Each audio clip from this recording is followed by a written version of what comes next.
បាទសួស្តីបងប្អូនគ្នាអញ្ចឹងសូមស្វាគមន៍មកកាន់រៀន Trade Academy បាទអញ្ចឹងយើងមកមើលលទ្ធផលយើងកាលពីម្សិលមិញបាទអញ្ចឹងពីសប្តាហ៍ហ្នឹងចាប់ពីថ្ងៃទី17មកគឺខ្ញុំធ្វើការ sale បាទអញ្ចឹងគឺបាន profit រៀងច្រើនដែរបងប្អូនបាទក្នុងប្រហែលសប្តាហ៍ហ្នឹងបាទក្នុងរយៈពេលមួយខែហ្នឹងគឺខ្ញុំ follow តែ sale ទេបងប្អូនបាទអញ្ចឹងprofit បានចន្លោះពី 2k ទៅ 3k ដែរបាទក្នុងខែហ្នឹងណា អូខេអញ្ចឹងម្សិលមិញយើងឲ្យបងប្អូនយើង short នៅម្ដុំនេះបាទបងប្អូនគឺតម្លៃទីលើកទី1បាទម្សិលមិញថ្ងៃទី23នេះយើងឲ្យ short នៅម្ដុំ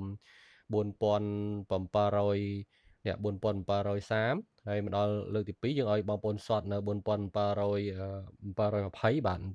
ទshort នេះមានន័យថា sale បងប្អូនអញ្ចឹងគឺយើងឲ្យ sale 2ដងបាទអញ្ចឹងរហូតមកដល់ថ្ងៃហ្នឹងគឺយើងឲ្យបងប្អូន sale នៅ4709បាទអញ្ចឹងឃើញថាកន្លែងហ្នឹងគឺមានថាមាសគឺវាបន្តចុះទៀតបាទអញ្ចឹងបើសិនយើងមើលទៅលើ time frame 1ម៉ោងបាទមើលលើ time frame 1ម៉ោងគឺយើង focus ទៅលើ trend បាទអញ្ចឹងយើងឃើញថាមាសនៅបន្តចុះនៅឡើយទេបងប្អូនព្រោះសារអីវាអត់ទាន់មានការបង្កើត high 和 high ទេបាទអញ្ចឹងអ្វីដែលវាព្យាយាមធ្វើបំបែក low មួយនឹងបាទអញ្ចឹងជាក់ស្ដែងព្រឹកមិញចុះមកដល់ហើយនេះកាលពីយប់មិញកាលពីម៉ោង11បាទនេះនេះបងបកូនមួយនេះកាលពីម៉ោង2:10បាទ2:10យប់គឺថ្ងៃទី24ចូលថ្ងៃទី24ហើយបាទអញ្ចឹងគឺវាធ្វើ low នៅនេះបាទ low នៅ4664អញ្ចឹងកន្លែងហ្នឹងគឺប្រាប់យើងថាម៉េចគឺមាសគឺព្យាយាមធ្វើការចុះទៀតបាទព្យាយាមចុះទៀតបាទអញ្ចឹងគោលដៅបន្ទាប់ថាវានឹងទៅណាអញ្ចឹងម្សិលមិញខ្ញុំបានប្រាប់ហើយគឺធ្វើម៉េចគឺមាសគឺវានឹងមកតេស្តនៅ0មួយនឹងជាក់ស្ដែងវាតេស្តមកមែនបាទអញ្ចឹង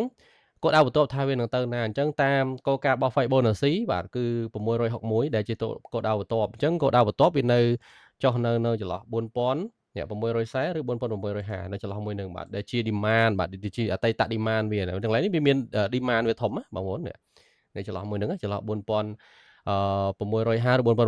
នឹងវាមាន demand ដោយសារអីវាធ្លាប់ឡើងតាំងពីថ្ងៃទី13ខែ4ហ្នឹងទៅអញ្ចឹងវានឹងចុះមកដល់កន្លែងហ្នឹងវានឹងធ្វើការ rejection បាទ reject នៅកន្លែង0មួយនេះបាទបើសិនជាចុះមកតាមអ្វីផែនការរបស់យើងវានឹងចុះមកបែបនេះបាទចុះមកហើយមកដល់កន្លែងនេះ0មួយហ្នឹងវានឹងធ្វើ base ហើយវានឹងធ្វើការ reject ឡើងទៅរកកន្លែងនេះវិញបាទណាអញ្ចឹងបើសិនជាក្នុងអានេះថាវាចុះទៀតសួរថាវាទៅណានេះតម្លៃនៃ Fibonacci គឺ361គឺ4593បាទនៅចន្លោះមួយនឹងនិយាយទូទៅនៅពេលណាដែលវាចុះគឺភាគច្រើនគឺវាចុះ 3% បាទអត់ទាន់ឃើញមាន 4% ទេនៃទីផ្សារមាសណាមានដែរកាលដែលវាត្រប់ខ្លាំងចុះរហូត 4% ប៉ុន្តែជាក់ស្ដែងវានឹងចុះនៅចន្លោះមួយនឹងសិនបាទអញ្ចឹងសួរថាយើងមកមើលក្រាបជារួមសិនបងប្អូនអញ្ចឹងខ្ញុំលុបទាក់ទងនឹងការត្រវិញបាទអញ្ចឹងសួរថានៅពេលដែលក្រាបបែបនេះបងប្អូនគួរ trade បែបម៉េចបាទអញ្ចឹងបងប្អូនមិនបាច់ចាំមើលអីច្រើនបើសិនជាបងប្អូនគូ trend line បងប្អូនគូ trend line បងប្អូននេះពី high មក low បងប្អូនឃើញទេអញ្ចឹងយើងឃើញថាទីផ្សារមាសគឺបន្តចុះទៀតបាទអញ្ចឹងយើងឃើញហើយបាទនេះជាក់ស្ដែងបាទអញ្ចឹងបងប្អូនអាច clone អានេះមកបាទអញ្ចឹងបើសិនជាបងប្អូនចង់ trade បែបគេហៅថាចំណេញច្រើនគឺបងប្អូនរងចាំវាទៅតេស្តកន្លែងនេះសិនបាទទៅតេស្តឬក៏ទៅនៅជាតិនេះដល់ណាវានៅអត់ដាច់កន្លែងtrend line ខាងលើហ្នឹងគឺបងប្អូន sale មកបាទអញ្ចឹងឃើញនេះបងប្អូនមើល1 2បាទហើយចុះទៀត3ហើយចុះមកកន្លែងនេះទៀតហើយ4ដងហើយទៅវេលានេះអត់ផុតទៀតអញ្ចឹងឱកាសវានឹងមករកកន្លែងនេះបាទអញ្ចឹងជាខ្លីបាទខ្ញុំឃើញនៅ4640បាទនេះរយៈពេលខ្លីបាទប៉ុន្តែបើសិនជារយៈពេលវែងបាទរយៈពេលវែងគឺវានឹងមករកtrend line មួយនេះអញ្ចឹងវាអាចនៅ4600ដែលជា main demand វាបាទ main demand វាឡើយនេះអញ្ចឹងយើងអាចទៅមើលអតីតកាលបានបងប្អូនអញ្ចឹងណាអញ្ចឹងសួរខ្ញុំថាតើមាសនឹងគួរតែbuy ឬ sale បាទមួយរយៈហ្នឹងយើង sale សិនទៅបាទបងប្អូនព្រោះសារអីយើងមើលព្រឹត្តិការណ៍មួយចំនួនដូចជានយោបាយដូចជាសង្គ្រាមអីវានៅតែមានអញ្ចឹងធ្វើឲ្យ demand នៃលុយដុល្លារគឺគេត្រូវការលុយដុល្លារច្រើនបាទអញ្ចឹងធ្វើឲ្យលុយដុល្លារឡើងថ្លៃហើយមាសចុះថោកហើយបងប្អូនសួរហេតុអ្វីបានសង្គ្រាមកាលពីមុនសង្គ្រាមគឺលុយដុល្លារចុះហើយមាសឡើងបាទប៉ុន្តែនៅក្នុងសង្គ្រាមលើកនេះអត់ទេបងប្អូនព្រោះសារការចាយវាអីទាំងអស់គឺគេត្រូវការដុល្លារហើយណាមួយទៀតឥឡូវនេះគឺមាន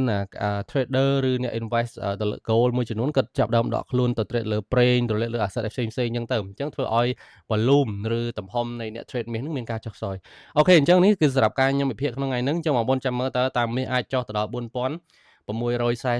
ក្នុងមួយអនអត់ឬ$4650ក្នុងអត់ក្នុងថ្ងៃហ្នឹងអញ្ចឹងសម្រាប់បងប្អូនដែល sale ពីព្រឹកមិញបងប្អូនអត់ចំណេញហើយតែបើសិនជាបងប្អូនចង់ចាំ sale ទៀត